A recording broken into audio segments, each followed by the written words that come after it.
Muito bem. Dando continuidade àquilo que nós vimos falando, a oitava forma de extinção do crédito tributário é a forma prevista pelo inciso 8 do artigo 156 do CTN, que diz: extinguem o crédito tributário, inciso 8, a consignação em pagamento nos termos do disposto no parágrafo 2º do artigo 164 do CTN. Vejam, o que diz o artigo 164 do CTN? Ele diz: a importância do crédito tributário pode ser consignada judicialmente pelo sujeito passivo nos casos: 1. De recusa de recebimento ou subordinação deste ao pagamento de outro tributo ou de penalidade ou ao cumprimento de obrigação acessória. 2. De subordinação do recebimento ao cumprimento de exigências administrativas sem fundamento legal. E 3. De exigência, por mais de uma pessoa jurídica de direito público, de tributo idêntico sobre o mesmo fato gerador. Então, vejam, senhores, a ação de consignação em pagamento é a ação daquele contribuinte que quer pagar. Ele quer se desincumbir do encargo do pagamento da dívida tributária, mas ele está encontrando dificuldade para pagar. Por quê?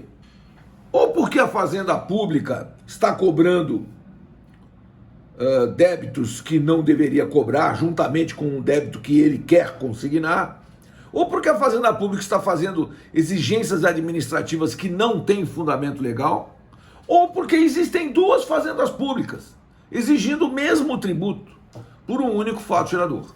São essas hipóteses que colocam o contribuinte numa situação de ter que ir a juízo consignar o pagamento. Então o parágrafo 1º do artigo 164, ele diz: a consignação só pode versar sobre o crédito que o consignante se propõe pagar. E aí o parágrafo 2º diz que, julgada procedente a consignação, o pagamento se reputa efetuado e a importância consignada é convertida em renda. Julgada improcedente a sua consignação, no todo ou em parte, cobra-se o crédito acrescido de juros de mora sem prejuízo das penalidades cabíveis. Então o 164 do CTN é o dispositivo que autoriza a consignação em pagamento. Um caso muito comum em que torna o contribuinte obrigado a consignar é o caso do indivíduo que tem um imóvel rural, por exemplo, né? Porque o que divide a zona urbana da zona rural de todo o município? É uma linha que é fixada pelo plano diretor. O plano diretor é uma lei municipal. Então é o município que determina o que é zona urbana e o que é zona rural. Os imóveis que estão na zona urbana pagam IPTU, Imposto sobre a Propriedade Predial e Territorial Urbana. E os imóveis que estão na zona rural pagam o ITR, Imposto Territorial Rural, que é de competência da União. Então veja só, o indivíduo tem um imóvel rural, está lá na zona rural. Aí vem o prefeito e expande a zona urbana. E uma parte daquele imóvel passa a estar na zona urbana e outra parte na zona rural. O que esse contribuinte vai fazer? Vai ter que pagar IPTU para o município e ITR para a União? Não. Ele vai ter que entrar com uma ação de consignação em pagamento e dizer: olha, a jurisprudência do Superior Tribunal de Justiça tem sido no sentido de que o imposto que deve ser pago deve ser o imposto da atividade preponderante desse imóvel. Se o imóvel tem atividade rural, ele vai pagar só o ITR. Se esse imóvel é um imóvel de atividade urbana, ele vai pagar só o IPTU. Pagar os dois não é possível. Então, ele vai ter que entrar com a consignação em pagamento. Isso acontece muito também em relação ao ISS-QN, o Imposto sobre Serviços de Qualquer Natureza. Porque a lei nem sempre é muito clara a respeito de onde é devido o ISS-QN. O fato gerador do ISS é a prestação de serviços. Mas nem sempre existe uma coincidência entre o local da sede do estabelecimento prestador e o local da prestação de serviços. Então, a Lei Complementar 116 de 2003, elenca lá 22 hipóteses em que o imposto será devido no local em que o serviço for prestado. E nos demais casos, o imposto é devido no local da sede do estabelecimento prestador. Mas quando não há essa coincidência, sempre haverá discussões, né? Em relação ao serviço do advogado, por exemplo, o advogado é muito simples. O advogado presta serviço no seu escritório de advocacia, independente de onde esteja tramitando o seu processo. Eu posso ter um processo tramitando em Goiás, como tenho vários, né? E tenho o meu escritório em Santos. Então eu pago o ISS-QN para Santos. Por quê? Meu escritório tem sede em Santos e eu presto serviços na sede do meu estabelecimento. Muito bem. Agora, nem sempre esses serviços são prestados na sede do estabelecimento. Imagine uma empresa que tem sede em Manaus, mas presta serviços de, por exemplo, limpeza, serviços de limpeza de imóveis comerciais.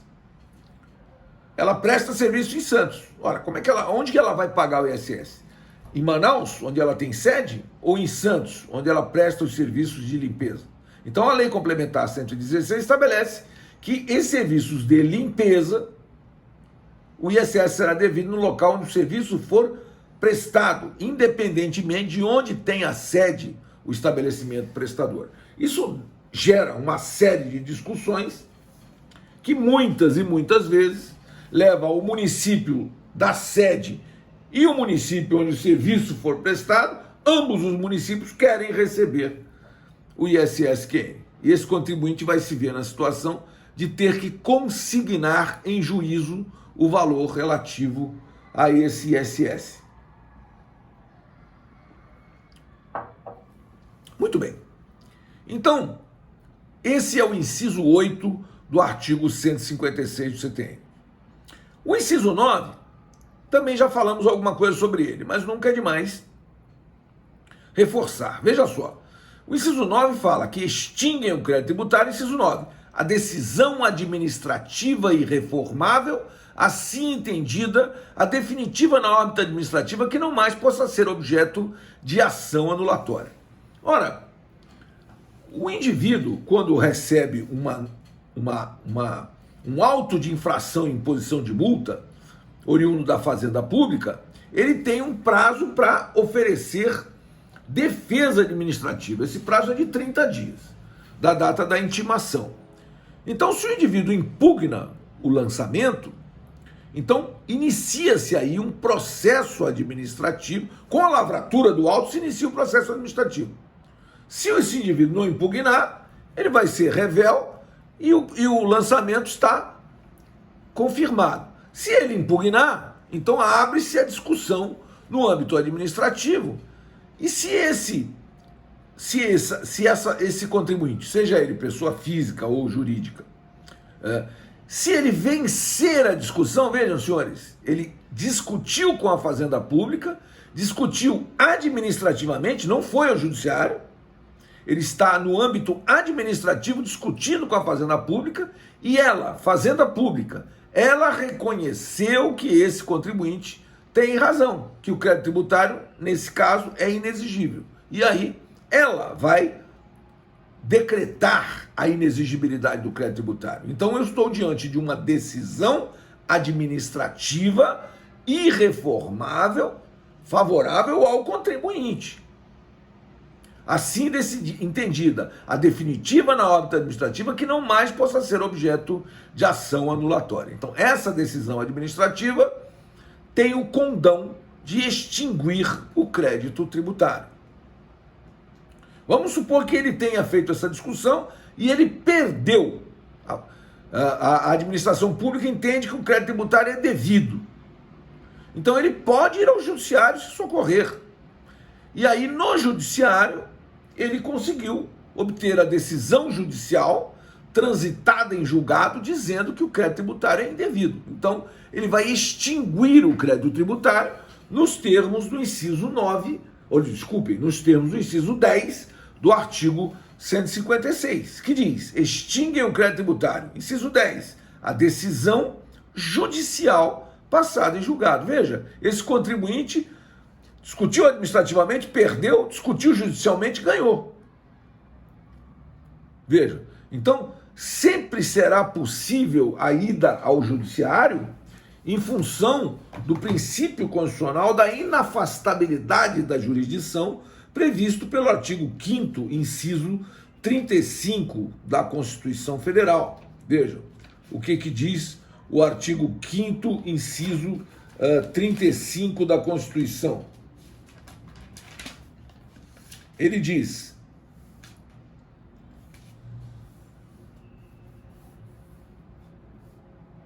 a lei não excluirá da apreciação do Poder Judiciário lesão ou ameaça a direito. Então, se eu tenho lesão ao meu direito, ou se eu tenho ameaça de lesão ao meu direito, eu tenho o direito constitucional, cláusula pétrea constitucional, de me socorrer do judiciário para tentar preservar o meu direito. Muito bem. E por último, e não menos importante, nós temos a hipótese do inciso 11 do artigo 156, que é a dação em pagamento de bens imóveis, na forma e condições estabelecidas em lei.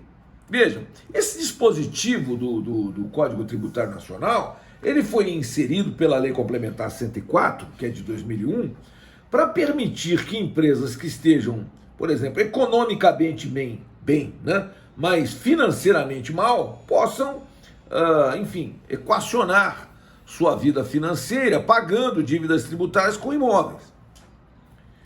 Isso, evidentemente, pode dar ensejo a muitas fraudes, mas vejam, toda espécie de negócio jurídico celebrado com a administração pública é fiscalizado pelos tribunais de contas, né?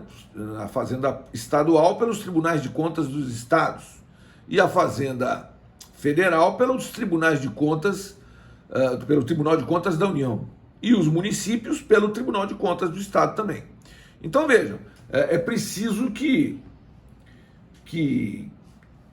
seja feita uma fiscalização rigorosa para que não haja fraudes, mas é possível sim o pagamento de um débito tributário através de uma dação em pagamento, ou seja, eu estou dando em pagamento de uma dívida tributária minha, eu, contribuinte, estou dando em pagamento de uma dívida tributária minha, um imóvel da minha propriedade. E a Fazenda Pública aceita receber aquele imóvel como pagamento daquela dívida. Isso é possível, isso está regulamentado hoje, né, por lei, e, portanto, é possível essa hipótese, sim, de extinção do crédito tributário. Então, vejam, senhores, 11 formas de extinção do crédito tributário. O pagamento, que só extingue os créditos tributários lançados de ofício. A compensação, nos termos do artigo 170 e 170-A do CTN. A transação, quando há previsão legal. A remissão, também com previsão legal, que é o perdão de uma dívida tributária por inteiro. A prescrição e a decadência, que são formas de extinção do crédito tributário pelo decurso de um lapso de tempo, em face de um direito que não foi exercido. Direito não socorre os que dormem. A Fazenda Pública, nada obstante, tenha a indisponibilidade dos bens que administra, mas a sua inércia também gera extinção de direitos. Claro, porque senão, por que a lei prevê sempre um prazo decadencial e um prazo prescricional? Para que não se perpetuem as lides. Porque se as lides pudessem ser perpetuadas, senhores, então os tupiniquins e os tupinambás poderiam estar aí reivindicando as terras do Brasil inteiro, né? E não podem. Não podem por quê? Porque decorreram-se 500 anos da data do descobrimento do Brasil, onde todo o país era ocupado pelos indígenas. Então, eles já estavam aqui. Então, se você considerar que pelo fato de eles estarem aqui e considerarem que o direito deles é imprescritível, Então, todo o Brasil não seria dos proprietários dos imóveis que tem escritura desses imóveis, porque em 1500 todos os imóveis do Brasil eram dos índios. Agora, isso está certo, isso está errado, isso é uma outra coisa. Agora mesmo nós estamos diante de uma situação de discussão no âmbito do Supremo Tribunal Federal, na questão do marco temporal, né? O Supremo está discutindo se as terras indígenas que estavam na posse dos índios em 1988 são as únicas terras que podem ser reivindicadas, ou as terras indígenas têm um outro critério de reivindicação. Enfim, uma discussão bem grande, bem difícil, notadamente em função do fato de que toda discussão de natureza fundiária é uma discussão que pode partir até para a violência. Mas, vejam, sempre foi possível interparticulares fazer dação em pagamento de bens imóveis para pagar débitos. Mas, com a fazenda pública, essa dação não podia ser feita em função da inexistência de base legal. Mas, com o advento da Lei Complementar 104, de 2001, que criou o inciso 11 do artigo 156 do CTN, então é possível, sim, se fazer a dação em pagamento de bens imóveis como forma de extinção do crédito tributário. Então, com isso, vimos essas 11 formas de extinção do crédito tributário. Muito bem. Vejam, aqui teço algumas considerações sobre, que trago lá da Teoria Geral das Obrigações, a acepção da palavra pagamento, né? Veja, algumas considerações a respeito do artigo 157 do CTN, que diz que a imposição de penalidade não ilide o pagamento integral do crédito tributário. O artigo 158, que diz que o pagamento de um crédito não importa em presunção de pagamento, quando parcial das prestações em que se decompõe, quando total de outros créditos referentes ao mesmo ou a outros tributos. É que o pagamento é considerado em sua integralidade e o tributo é considerado também em sua integralidade. O artigo 159 do CTN diz que, salvo disposição em sentido contrário, o pagamento deve ser feito na repartição competente do domicílio do sujeito passivo, né? Isso aí era do tempo em que não existia nem a rede mundial de computadores, né? Vejam, nós estamos falando, veja que coisa absurda, né? Nós estamos falando em 1966. A internet surgiu aqui no Brasil lá pelos idos dos anos 90.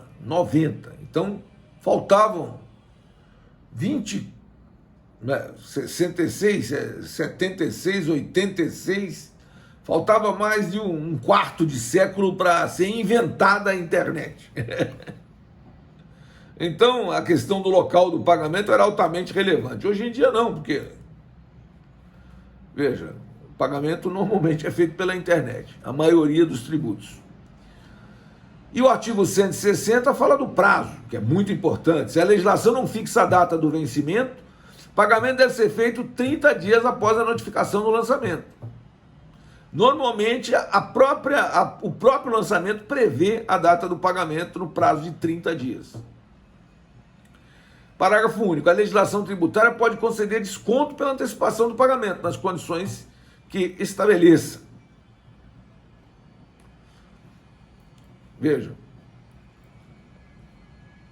que o STF e o STJ também já decidiram que prazo de pagamento não é matéria que deva ser feita por lei, porque prazo de pagamento pode ser estabelecido até mesmo por decreto, né? Veja, o artigo 161 já foi objeto de grande discussão no âmbito tributário, porque quando fala de pagamento aqui do 161, ele diz que o crédito não integralmente pago no vencimento é acrescido de juros de mora, seja qual for o motivo determinante da falta, sem prejuízo da imposição das penalidades cabíveis e da aplicação de quaisquer medidas de garantia previstas nesta lei ou em lei tributária. Veja, hoje os créditos tributários, tanto da União quanto dos estados, são reajustados pela taxa Selic. E a taxa Selic já prevê juros e correção monetária.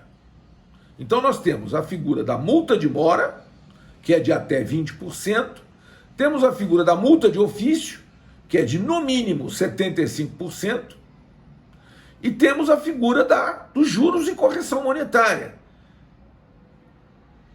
que são hoje acumulados numa única taxa chamada de taxa Selic, que prevê juros e correção monetária.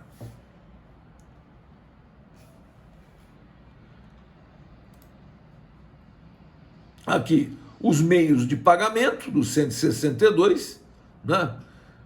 Em moeda corrente, cheque ou vale postal. Hoje em dia, as transações bancárias, né, são feitas de forma automática, né?